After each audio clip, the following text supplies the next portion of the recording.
আমাদেরকে সহযোগিতা করেছেন।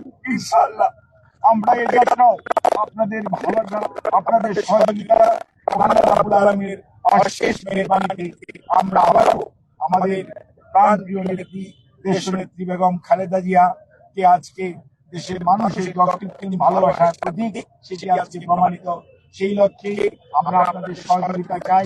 আমাদের ভারপ্রাপ্ত চেয়ারম্যান জনাব তারেক রহমান আপনাদের সবাইকে অনুরোধ করেছেন যে ধৈর্য ধারণ করার জন্য এবং উনি সার্বক্ষণিক ভাবে বিরামহীন ভাবে দেশি বিদেশি চিকিৎসকদের সমন্বয়ে গঠিত মেডিকেল টিমের সাথে সার্বক্ষণিক যোগাযোগ রাখছেন।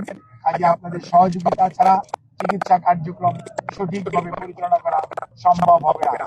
কাজে কোনো ধরনের গুজবে কান না দেওয়ার জন্য আপনাদের অনুরোধ করছি এবং দেশনেত্রী বেগম খালেদা জিয়ার জন্য সুস্থতার জন্য আপনাদের মাধ্যমে দেশ তথা সকল ধর্মের মানুষের প্রতি আমরা উদাত্ত আহ্বান জানাচ্ছি। আমাদের সবাইকে অনেক অনেক ধন্যবাদ। আমাদের দলের পক্ষ থেকে জানানো হয়েছে আমাদের দলের সিনিয়র যুগ্ম মহাসচিব জনাব রিজভী আহমেদ ওনার স্বাস্থ্য ব্যতীত অন্যান্য বিষয়ে আপনাদেরকে মাঝে মাঝে ব্রিফ করবেন।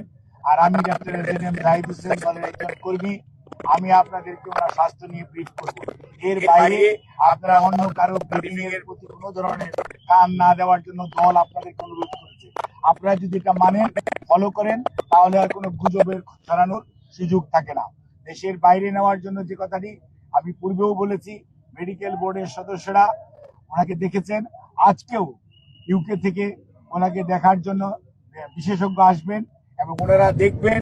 দেখার পরবর্তীতে ওনাকে যদি ট্রান্সফারেবল হয়, আমাদের যদি ট্রান্সফার করার প্রয়োজন পড়ে মেডিকেল বোর্ড মনে করে, তখনই ওনাকে সেই যথাযথ সময়ে ওনাকে চিকিৎসার জন্য দেশের বাইরে নিয়ে যাওয়া হবে।